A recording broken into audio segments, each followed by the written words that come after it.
Hello and welcome to the Analyst by Vajiram and Ravi dated 18th June 2026. We have taken up important news and article from The Hindu and Indian Express newspaper and have segregated our discussion into three parts. That is analysis, mains value addition and prelims pointer. So first topic in analysis section is related to recent reports about the health outcomes in India. And we will deliberate upon the question that how these findings should not be limited to data, but it should become basis of data-driven governance in public health sector in India. The second news article is related to research and innovation ecosystem in India. How India should transform itself from mere receptor and user of technology to an innovator and creator of technology. Both these discussion will be followed by practice mains question. In mains value addition, we will be taking up some important information and facts related to infrastructure sector, specifically road sector in India. The topics in the prelims pointer are listed here, which will cover important and relevant information from the perspective of UPSC examination. So let us begin our discussion. So the first topic of today's session is related to the health sector, that is public health, and the article reads as health data must drive action, not just headlines. So the context is that health survey data, recently three reports came, namely the NFHS 5, the National Statistical Office 88th round household consumption on health, and National Health Account Estimates in India 2022-23. Three reports have come, and author says that these findings highlight what we already know. These findings, they do not take sufficiently serious view of what has not improved and rarely lead to immediate programmatic action. Author has a point that these data set are used for criticism or for claiming the credit for the improvement of the situation, but what it should be used for is not being done. That is improvement in sectors where we have seen deterioration or we are still finding gaps to in achieving the targets. So important from the perspective of GS paper 2, that is issues relating to development and management of social sector services relating to health. UPSC has been asking question based on primary health care and in mains. And from that point of view, this topic becomes important. So first, we will see what are the challenges or issues that article has highlighted. Then we will move on to discuss some other challenges associated with health sector in India. So the first challenge with this data, that how this data is being treated as a separate entity and not being used to create or to govern the policy measures. So the first challenge is the disjointment between data and action. So what is happening? This is statistical exercise becomes a tool for claiming the credit or the criticism or just to make headlines of the newspaper or to news debates, and they rarely become the tool for the policy instrument. They rarely drive the policy or the governance issue. We will discuss and you will understand how this gap is there and why this gap is there. So second issue is there is selective use of data. So things where like sectors where things have improved, government will take credit. Sectors where things have not improved, government will be facing criticism. So critics will be using the sectors which have not shown any improvement, while government will be focusing meagerly upon the improvement sectors. So this is selective use of data. So again, the point is this data should drive the policy. It should not be used for mudslinging. It should not be used for chest thumping. Yes, you can take credit. I should not say that it should not be used completely. One can take credit, one can criticize. But what is more important, that this data set should be used to derive the policy, to decide the policy action. Then these reports, all three reports have highlighted that there is a persistent problem and persistent health challenges like anemia, out-of-pocket expenditure, rising obesity, diabetes, hypertension, these lifestyle-related disease, and non-communicable disease. So these reports are consistently highlighting rise in number or the continuation of number. We have to focus on this, and these things cannot be ignored, because for all this, because author has specifically pointed out that anemia, we have program for NCDs, but still they are increasing in number. Out of pocket expenditure, if you will see, from financial year 18, it was 48.8%. It gone down to 39.4%. But recent report again suggests that the recent National Health Account again suggests that it has gone up to 43.4%. Okay, there is a downward trend, agreed, but still 43.4% out of pocket expenditure. Total expenditure on medicine itself is 1.6 lakh crore around. The Indian citizen or the Indian population is spending around 1.6 lakh crore on medicine itself.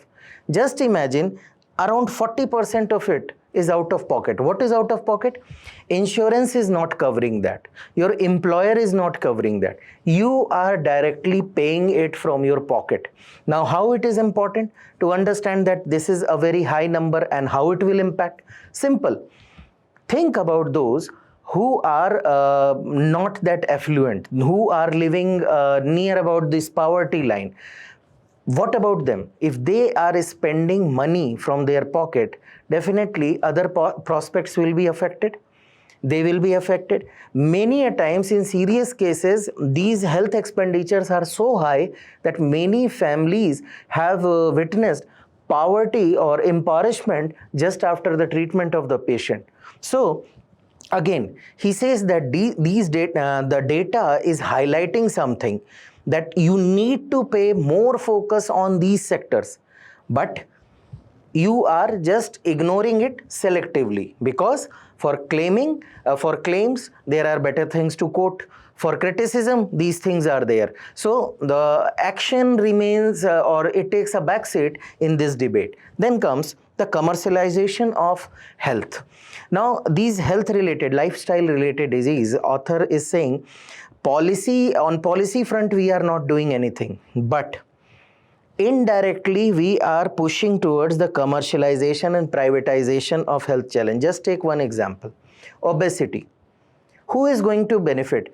By the time you will bring a policy, by the time you will find a government intervention, you will already find the medicine for fat loss, medicine for weight loss. You will find different programs, nutrition program and other programs. So he is saying, the author is quoting, that due to lack of government intervention, we give an scope of commercialization of health challenges. So there will be gyms, there will be nutrition studios, there would be weight loss medicine, weight loss diets and everything. So again, these things will come at a cost. Again, you are making it a fare for select few who can pay for it, who can afford it. So commercialization. Then there is an issue of delay. So the reports that you are looking at, NFHS or the National Health Account of 2023, these all, the computation and data is for the year 2022-23 or 23-24. But report is being published in 2026. Moreover, this is the major finding. The raw data is still not available in public domain. Raw data will be made available in another 2-3 years. So 2023, 2026, another 3 years, 2029. So for a report of 2023, you are getting data for analysis in 2029. You will argue something, you will give criticism, you will provide some insight. There is a simple solution to it. Now, this is irrelevant. because these findings were 2022-23, and this creates the gap that we were talking about, that data and action disconnect. Because data is older, always give a premise or a chance for government or authority to disregard your claim that this is old data. What we can do now? Already 5-6 years have been passed. So this is what the main problem is, that these datas are older. The reports are based on old data, so easily refutable. So basically the cherry picking can be done. Whatever is good, you can claim that we have improved. Whatever is bad, you can simply say that data is old. How you can trust that? So these are the issues that author has highlighted. But there are some other issues related to healthcare sector. First is the unequal access to healthcare. You don't need any specialization to understand this. If you will go to tier 2, tier 3 cities, or you will go to villages, what quality of treatment or the medical assistance or the medical support you are getting there? In terms of level of ICUs, in terms of specialist doctors, in terms of practitioners, in terms of you can say physiotherapists, anything. What kind of quality you are getting? These quality healthcare services are concentrated in urban center, majorly the capital town or the metro cities of any state. This is true for any state. So the primary healthcare centers are in bad condition, and they are practically, the purpose was the preventive care that they should have provided. It is not available there. So clearly rural-urban divide is there. Second is the workforce shortage. So nobody wants to serve in the rural area. Name it doctor, name it nurses, name it professionals, name it specialists. No one want to serve in rural or backward area or tier 2, tier 3 cities. Given an opportunity, they all want to shift to bigger cities with bigger opportunities. Again, this shortage affects the primary healthcare. Then the infrastructure itself. Now, infrastructure, if you will go to the PHCs, primary healthcare center, you will not find clean toilets, you will not find separate room for delivery or checkups, you will not find clean beds, or you will not find proper instruments. So there is clear shortage of infrastructure, and this limited capacity was very well highlighted during pandemic of COVID-19, where this structure, which could have been acted as a savior for many, it practically failed to deliver. Everyone was rushing towards cities to get treatment, to get admitted, to get some oxygen, anything. So clear-cut infrastructure deficit is there in primary healthcare and other healthcare centers. Then we have seen, and we have already covered, the disease burden, the persistent disease burden is there. So non-communicable disease, obesity, diabetes, new kind of lifestyle diseases are popping up, and as of now, the infrastructure and the availability of professional, availability of treatment, availability of counseling is very low. Then comes the low public health expenditure, the root cause of many problems. So if you will see, this is government data from 2014-15, the public health expenditure has gone up till 2021-22, just after COVID, 1.84% of GDP. Now it is again hovering at around 1.4% of the GDP. But the target was 2.5% of GDP. We are not able to achieve our own target that we had set in the National Health Policy of 2017. Additionally, try to understand the problem, that how this is problematic. Countries like USA and OECD countries are spending more than 10 and up to a level of 15 to 16% of GDP on healthcare. Just imagine. And we are talking about countries like USA. So 15-60%, just imagine the amount that they are spending on healthcare, and imagine the population that they have. So what is the amount they are spending per capita? Just imagine that. Here we are not able to spend more than 2%. The highest is 1.84%.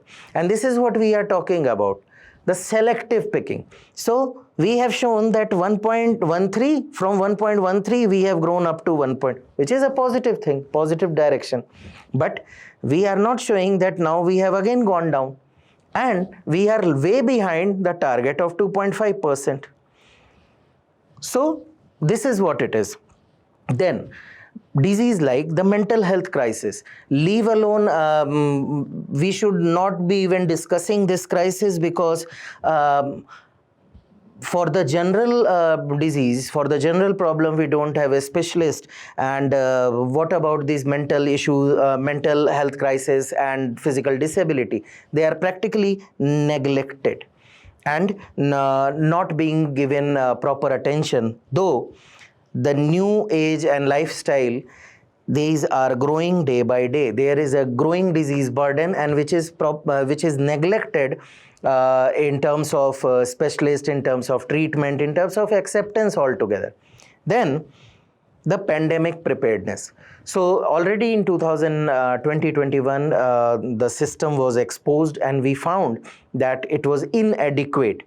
But what has been improved? What has been improved since then is a questionable thing. Still, the healthcare sector is struggling to achieve targets or achieve things which were highlighted during the pandemic. So what is our preparation in terms of the future, any future pandemic or event? Plus, when we are lagging this health expenditure, the basic thing, the moment you are lagging with the public health expenditure, moment you are affecting PHCs, the moment you are affecting the PHCs, you are affecting the preventable healthcare system. You are burdening the tertiary healthcare system.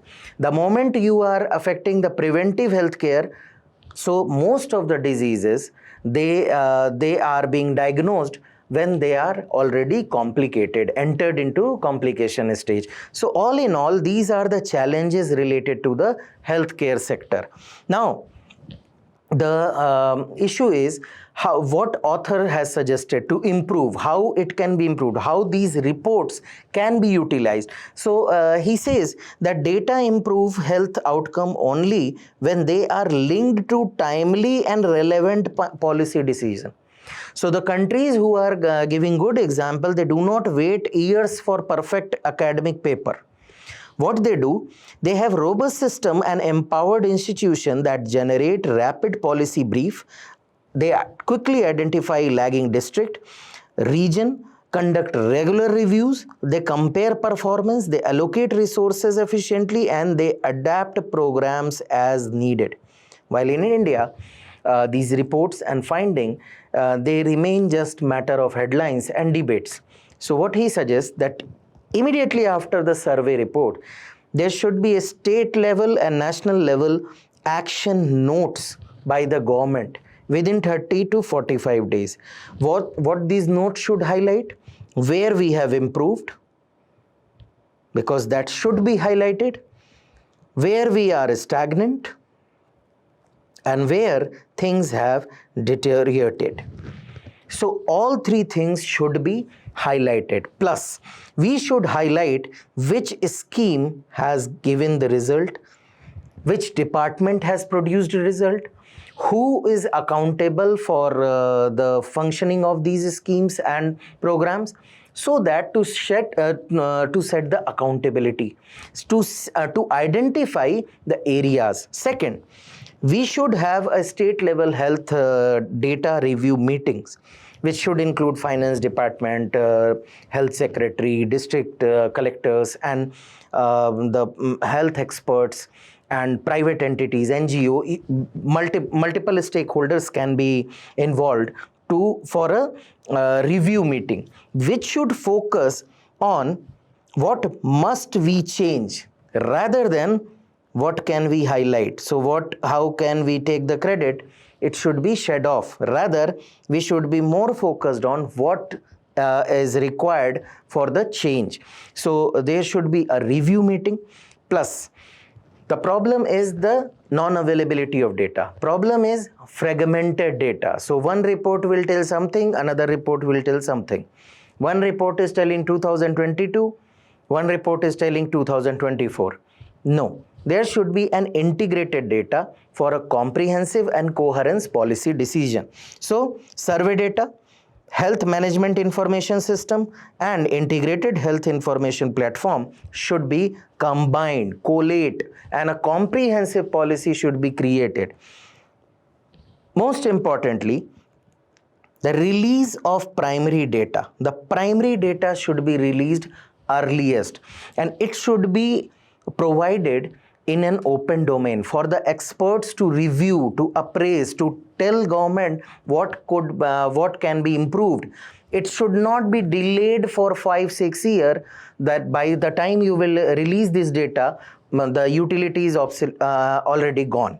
So at earliest you should be releasing the primary data. Then based on the findings, you should be doing evidence based budgeting.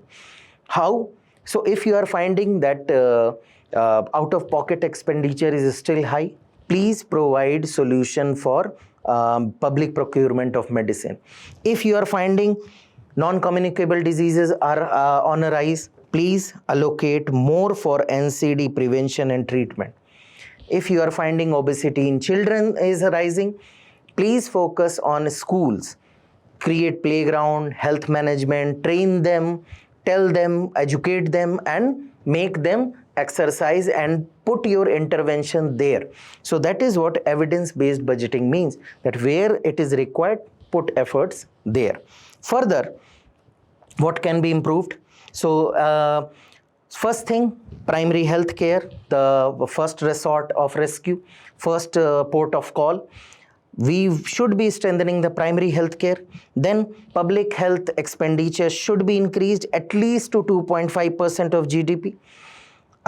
Human resource gap should be filled. We should incentivize rural posting. We should be expanding medical and nursing education, reducing out-of-pocket expenditure is very important. For that, insurance coverage should be improved. We have seen that lot has been done under Pradhan Mantri, the Ayushman Bharat Yojana, ABPMJ, but lot has to be done, and we need to strengthen the public provisioning of medicine and diagnostic in case of reducing the out-of-pocket expenditure, apart from enlarging the insurance coverage and further enlarging the Ayushman Bharat Yojana. Then the whole of government approach should be adopted. What is it? It is not just about medicine and diagnosis. The environment altogether should be improved. The sanitation, the water, the air, everything should be clean and healthy. So it is not something that could be done through silos, but it should be done in a holistic manner. Then the surveillance and early warning of disease tracking, and that could be done only when you have a comprehensive and a single point data, so that you can track the trajectory of any disease and you can warn and you can intervene in time. So based on this discussion, this is your practice question, that discuss the structural challenges facing India's healthcare system, suggest measures required to build a more equitable and resilient health system. A 250-word, 15-marker question, try to attempt it. The next discussion is based on this article, which reads as Innovate or Be Eaten. It is related to research and innovation ecosystem in India. What this article says? It says India has a potential, but amid intensifying global competition in AI, semiconductor and deep tech sector, India must transition from being technology adopter to a frontier innovator. So India should transform it from just an entity which is acquiring technologies and utilizing it. Rather, it should become an innovator and manufacturer itself. Important from GS paper 3, indigenization of technology and developing new technology. So first, let us understand what is the significance of having a good research and innovation ecosystem. Now, first is the economic growth and productivity. So economic growth should not be limited to the capital accumulation and labor expansion. It should go beyond that. And high-tech and deep-tech development is the answer. Just take example of Israel and South Korea. What kind of technology development they have done, and what is their position in the global value chain, how they have enhanced their economic growth and productivity. They are considered as developed economy in terms of technology and the associated sectors. If you will see that investment in research and development and technology will strengthen the global competitiveness, as the products and the product and the final outcome of these research and development will produce high value products which have demand. As you yourself can take example, India is importing defense tech, India is importing technology for renewable energy, India is importing technology like semiconductor and all those things. So once you have developed this, you are being placed in the top tier game of the global chain, and that will improve your global competitiveness. Next is the self-reliance, which is a direct outcome or the significance of developing R&D and innovation. So just take example of defense sector.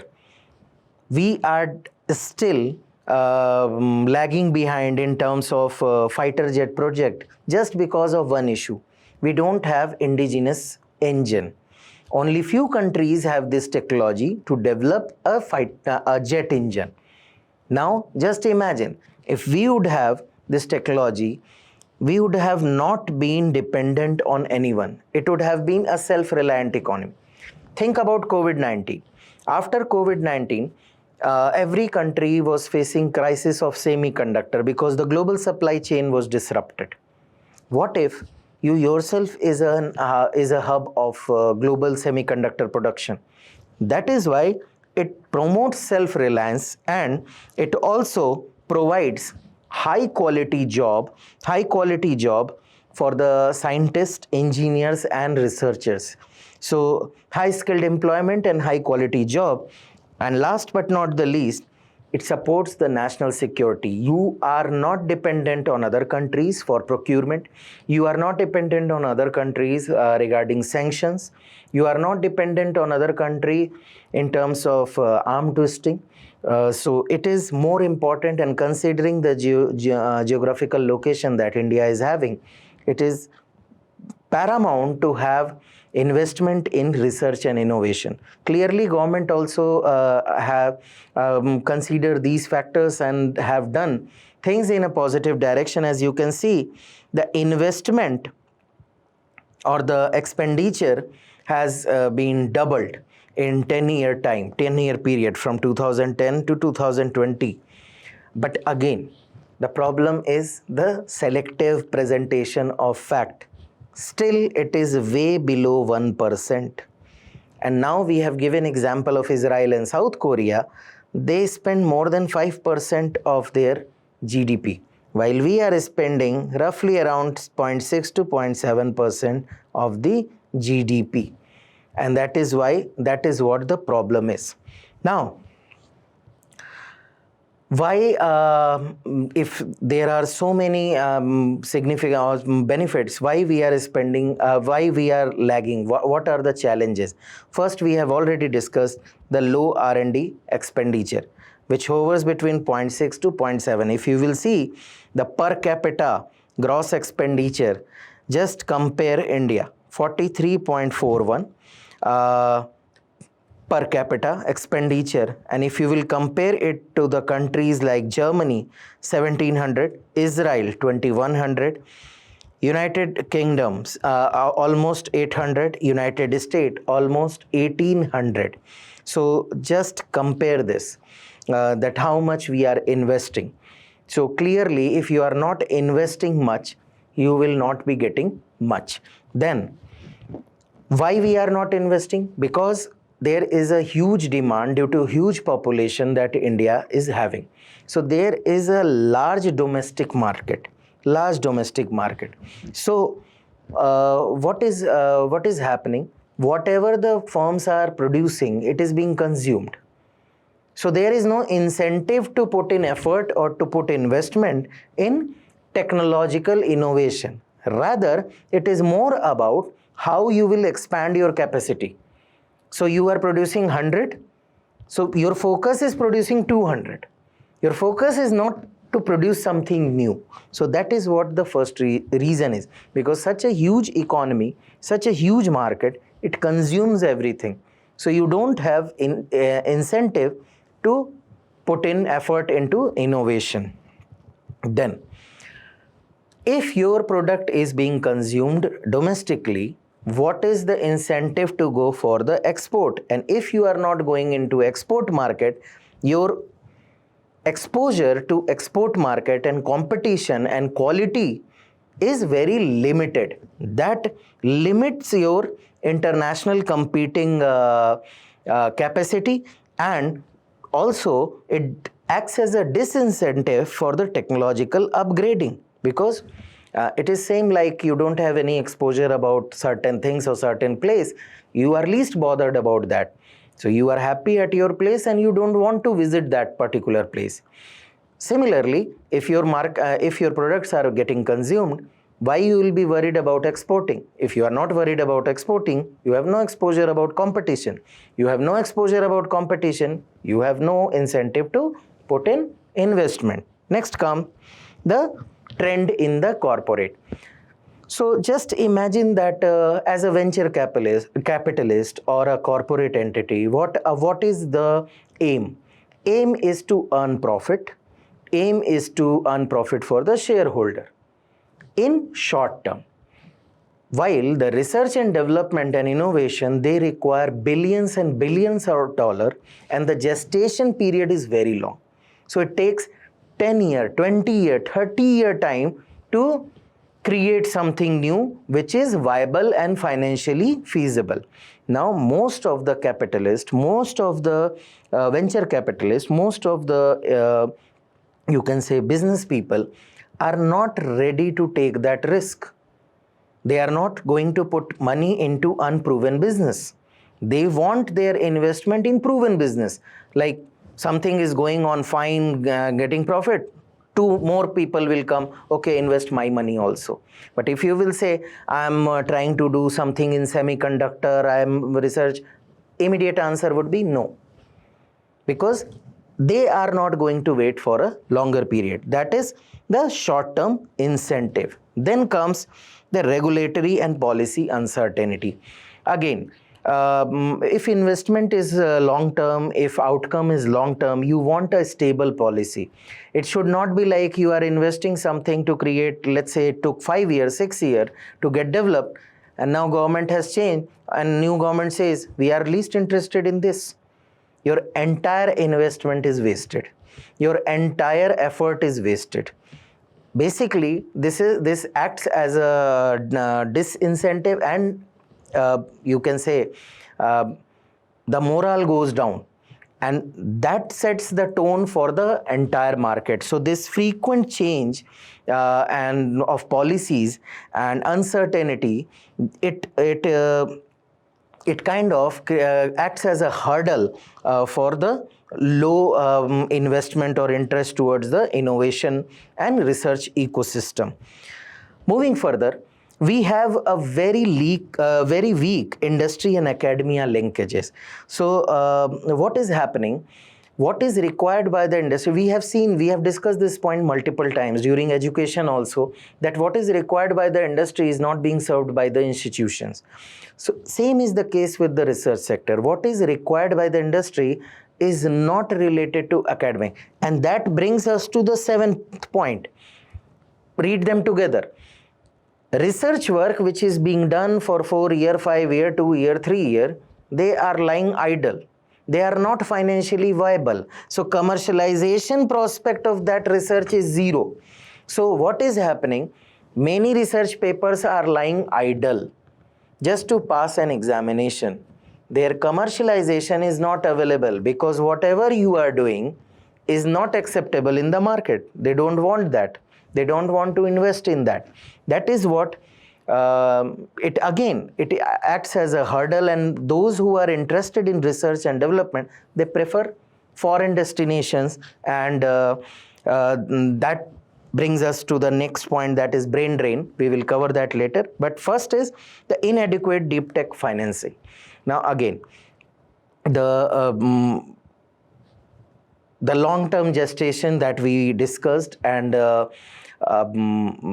the preference of short-term gains, this kind of act as a deterrence for the deep tech financing. So if you will find, you will try to find a financing for 10-year, 15-year, it is practically unavailable. Then infrastructure itself. So your funding is not there, incentivization is not there, commercialization is not there.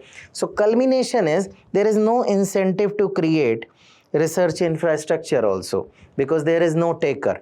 But on government part, it should not be the case, and they should have been developing the laboratory, but it is not the case. We clearly lack the world-class laboratory testing and prototype facilities. Lastly, the brain drain. Due to all these factors, the expert, the researcher, scientist, they prefer to go to a destination where these institutional or governance related issues are not there. That is why often you will find, and often you will be amused, that every big tech company is having an Indian. Every now and then you will hear about an Indian doing this, Indian leading this, Indian serving this, but they are not doing it here because of the lack of opportunity, lack of economic prospect, plus lack of quality of life. Now, if you will see the sector-wise expenditure, still the government, that is central government, is leading the research expenditure, followed by the private sector. Rest, state, meager contribution. Higher education, again, a very small contribution. So these are the issues with the innovation and research ecosystem in India. Now, what should be done? Obviously, answer lies in the problem. First is capital. So government should be creating a capital, a long-term capital should be given. Israeli model should be adopted, and government should back this capital for long gestation period. It will instill confidence in the researcher and innovators. Then predictable and regulatory environment is essential. It should not be used, the policy matters and the governing apparatus should not be used to exploit the innovator or the you can say investor. Rather, it should facilitate their work. Talent retention is very important, and it is as important as capital is, because a talented pool will work there where they will see the long-term opportunity and quality of life. Which brings us to the fourth point, that is quality public infrastructure. Like in health sector, it is not just about medicine but about the social structure, clean air, clean water. This is what you want as a that is what is the requirement of a good quality workforce also. Good communication channels should be there, good connectivity should be there, good quality of urban life should be there. So again, they give preference to quality of life, and that should be, that ecosystem should be created. Then the article says that innovation deficit is primarily institutional. It is the biggest barrier are governance and policy related, that is fund is not there, academic gap is there, quality of life is not there, incentivization is not there, government expenditure is not there. So these should be addressed. Then industry academia linkages should be promoted so that it should not, research should not go waste. Then the government incentive like PLI scheme should be tied up with the R&D.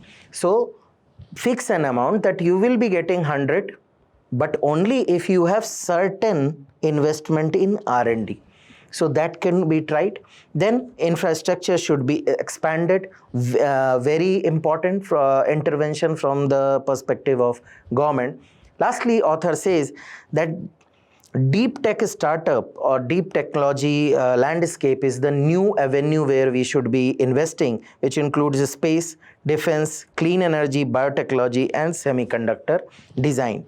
So these are the new avenues where India and Government of India should be focusing upon. Based on this, this is your practice question, that India's aspiration to become a developed economy requires a transition from technology adoption to technology creation. Discuss. A 15-marker 250-word question.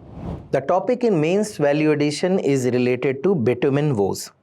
Now, this West Asia conflict, we often discussed about the crude oil, gas, and trade through Strait of Hormuz, the multimodal projects that India was proposing. But a silent crisis is there in the case of bitumen. Now, what is bitumen? A black, viscous, and sticky material, byproduct of crude oil extraction, used in the road construction. Now, this article highlights that how this crisis has affected the infrastructure push, that is road. What is important from your perspective? I'll highlight that. First thing is the bitumen import. The 99% of India's bitumen import is from Iraq, UAE, Iran, Oman, and Bahrain.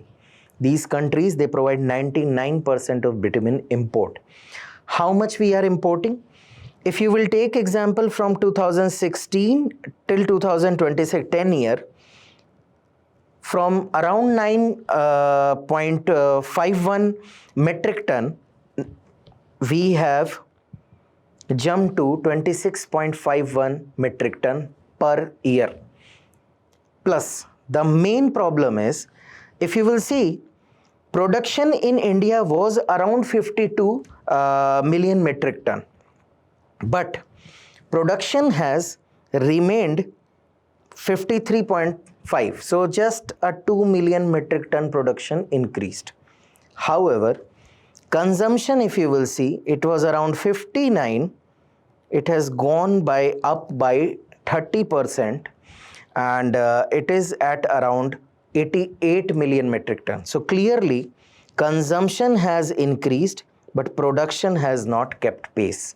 Now, how it is affecting? Clearly, the Strait of Hormuz, the import, if you are dependent on 99% of your import from these countries, apart from Oman, every other country has this has to pass through Strait of Hormuz. So it is impacted.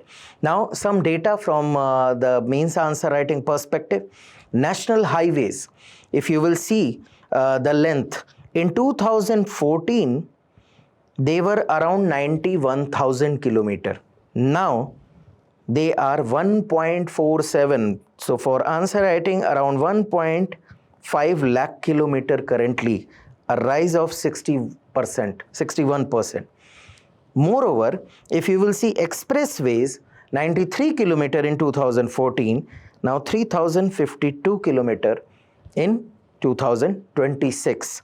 So, schemes like Bharatmala and Pradhan Mantri Gram Sadak Yojana, due to this, the road infrastructure has grown rapidly.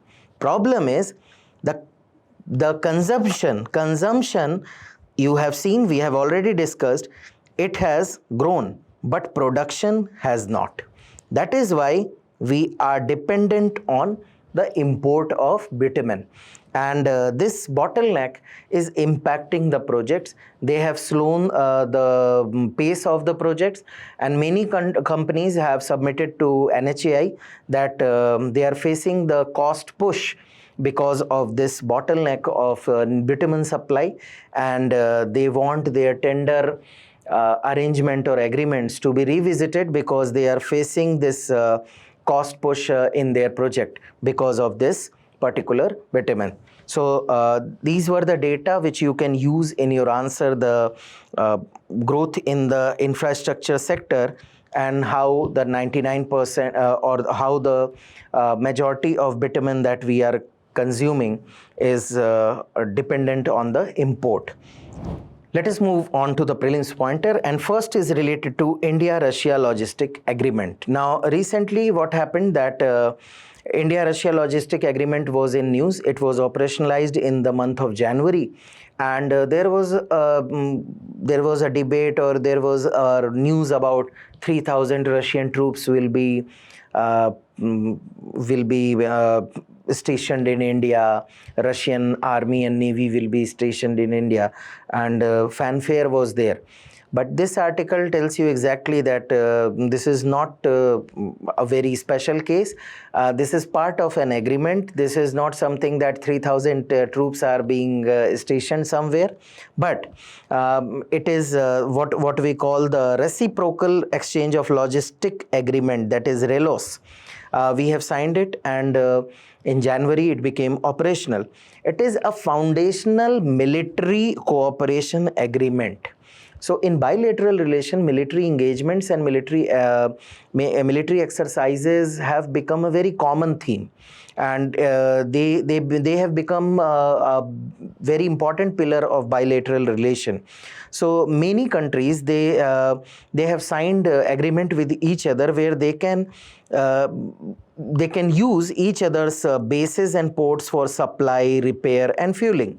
So this agreement is same, and it stipulates the occasion when these infrastructure can be utilized, especially during the exercises, joint training, humanitarian assistance and disaster relief situation. So everything has been mentioned. It is not that 3,000 troops will be in that agreement. It has been mentioned that an upper limit of number of troops. So when these joint exercise or port call or humanitarian assistance will be provided by both the countries, the upper number is 3,000 troops. So that is what it is. So and this has become vital and very common with the countries, because these kind of agreement, they simplify the essential administrative procedure and they reduce the bureaucracy. Now what this agreement contains: reciprocal access to each other's military bases, ports, airfields for refueling, repair and logistical support. Defense cooperation will be strengthened by enabling smoother logistics, because you have clear terms and agreements. Operational efficiency can be achieved, so the deployment and all those confusion will be reduced, again because of clear terms and condition. And faster and more coordinated humanitarian assistance and disaster relief, that is HADR operation during emergencies, can be pulled off. So this is not the first time that India is doing. India has already signed agreement with several countries. The logistic agreement, similar logistic like LEMOA with USA, UK, France, Vietnam, Japan, Australia, Singapore and Russia. So similar agreements have been signed. So Russia is not the exclusive one. However, very important point that you should know, that RELOS will give access to Russian military facilities in the Arctic as both countries expand cooperation there. So Indian military and military personnel and researchers will get access to Russian military facilities located in Arctic area under this RELOS agreement. The next news article is related to the privilege panel of the Rajya Sabha, where Rajya Sabha chairman has referred a notice against leader of opposition, Mr. Mallikarjun Kharge, to the Rajya Sabha Committee of Privileges. Important from the perspective of prelims, as parliament chapter, and the question based on parliament has been asked. So we'll be covering important information related to parliamentary privileges. Now, you know, parliamentary privileges are of two types, that is individual and collective. So privileges are provided so that MPs, member of parliaments, and MLAs, that is member of legislative assemblies, they can function without any fear and they can function independently. So this was the criteria. Basis is the British Convention, British Parliamentary Convention, and it delineates rights and immunities enjoyed by Parliament as an institution and MPs in their individual capacity. So collective, that is parliamentary as a parliamentarian, Parliament as a whole, and MPs, that is individual privileges are there. So they are defined, the question is, are they defined under the law? Because Constitution says the Parliament should pass a law. Answer is no. There are no defined law, and there has been no law has been enacted till date, but the source is articles of the Constitution like Article 105 and Article 194 in case of a state legislature. Parliamentary conventions are there, especially the British Parliament. Laws made by Parliament, whatever law Parliament will create in this regard. Rules of procedure and conduct of business in Lok Sabha and Rajya Sabha. Similar is the case for the State Assembly, and the judicial interpretations. So these are the source of defining the privileges. Now, what is breach of privilege? The term is used casting reflection on MPs. Does it mean you cannot criticize MPs or you cannot criticize parliamentary proceeding? Answer is no. You can, but it should not impact the integrity, dignity, and the overall, you can say, reputation of the parliament or the parliamentarian. So giving you a simple example, you can always say this bill has not been passed through a proper deliberation channel. This is a positive criticism which you think is there. But if you will say this bill was passed because so and so minister took this much bribe, this is a direct allegation and direct question on the integrity of the parliamentarian. Here you are breaching the integrity and the reputation of the parliament and parliamentarians. So it should not cast reflection, which may include news items, editorials, statement made in newspaper, magazine, TV interviews, or in public speeches. So it should not be derogatory. You can always go ahead for a positive and constructive criticism. So that is what considered as a breach of privilege.